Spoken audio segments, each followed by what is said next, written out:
Significa pelo menos duas coisas. Quem dá, pede.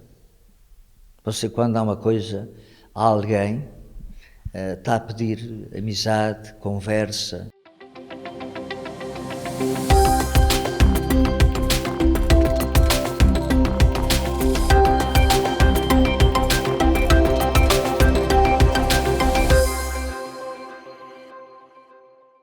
No Terceira Dimensão de hoje vamos falar do Pão por Deus, mas antes disso fico com uma curiosidade do Padre Francisco de Loures sobre o verdadeiro simbolismo. São Nuno Alves Pereira, que foi o vencedor da Batalha de Aljubarrota. O maior pão por Deus que havia na história foi o pão por Deus que ele deu. Sabe o que é que aconteceu? E sabem porque é que ele foi declarado santo? Não por ter matado ninguém, nem por o seu exército ter vencido a batalha, mas que ele lembrou-se das viúvas até dos inimigos, dos espanhóis, dos castelhanos, e das viúvas dos portugueses que tinham perdido os maridos e os filhos.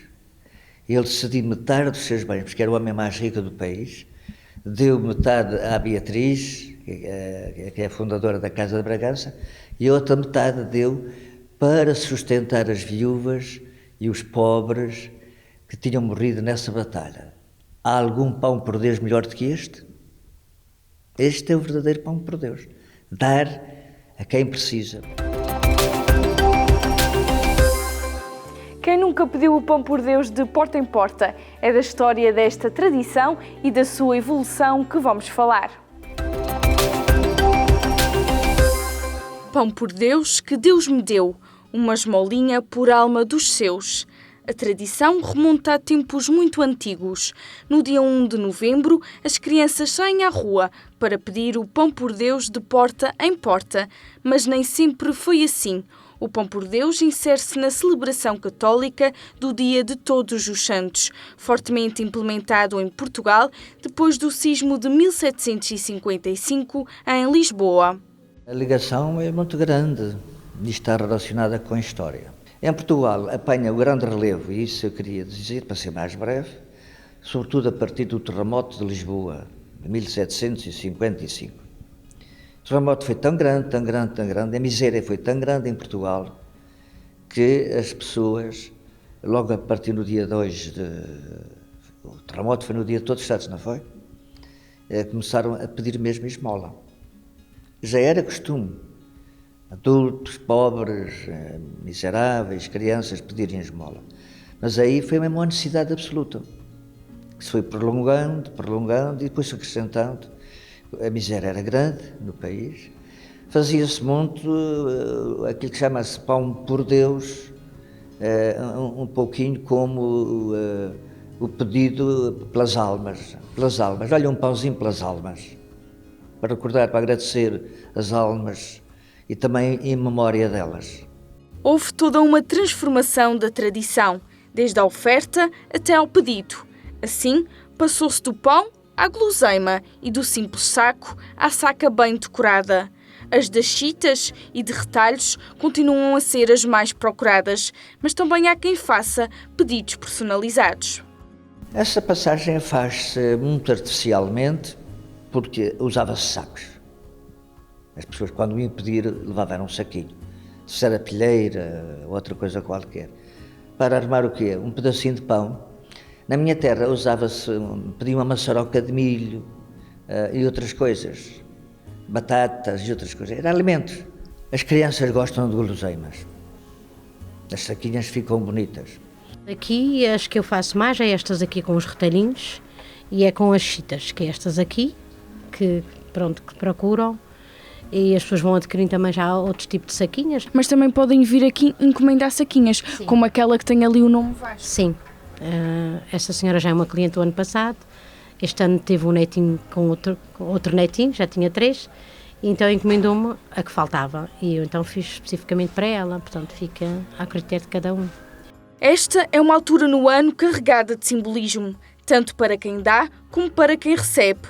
Uma tradição que passa de geração em geração e que importa mostrar aos mais novos o seu verdadeiro significado. Significa pelo menos duas coisas. Quem dá, pede.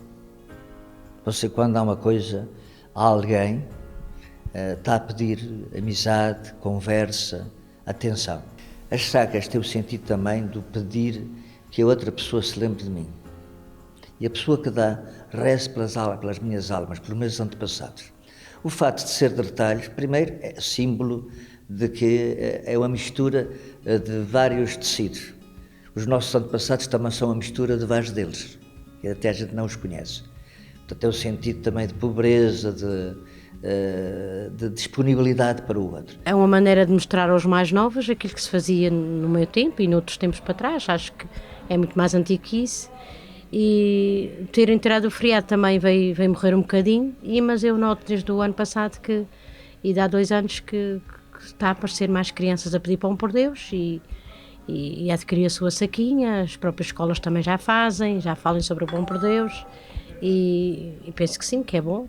A propósito, segundo Adelina Aguiar, as vendas têm corrido muito bem. O ano passado foi um ano muito bom, apesar de eu já há muito tempo fazer saquinhas para os sobrinhos, para os filhos dos amigos, para as amigas e isso tudo, mas o ano passado foi um ano muito bom de vender saquinhas. Este ano já fiz muitas, já tenho muitas encomendas, mas ainda falta assim um bocadinho, as pessoas normalmente procuram na última semana.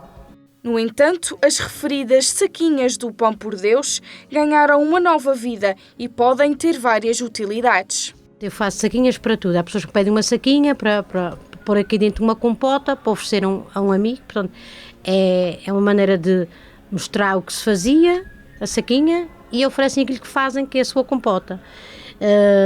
Também estas assim mais pequeninas, também faço para porta-moedas, os cartões para ir às compras, que cada um dá a sua utilidade, ou então simplesmente guardar qualquer coisa dentro da bolsa, para não ficar espalhada, metemos aqui dentro e guardamos. Para o padre Francisco Dolores, o Pão por Deus está a desaparecer com a introdução de algo que não é da nossa cultura, o Halloween, um estrangeirismo baseado numa celebração popular de culto aos mortos. Hoje, o Pão por Deus praticamente desapareceu porque se introduziram ritos nórdicos, influência sobretudo anglo-saxónica, os Halloweens e outras coisas que não têm nada a ver com a nossa cultura. Nem tem a ver com nada com espiritualidade, mas sim com terror, com medo, com bruxas e outras coisas. A festa do Halloween não é portuguesa, nem sequer é latina nem europeia, é mais nórdica. A tradição sofre modificações e o Pão por Deus não é exceção, adaptando-se aos tempos e às vontades. Interessa nunca esquecer as suas verdadeiras raízes. O 1 de novembro e a sua celebração em destaque no nosso programa. Regressamos amanhã. Até lá!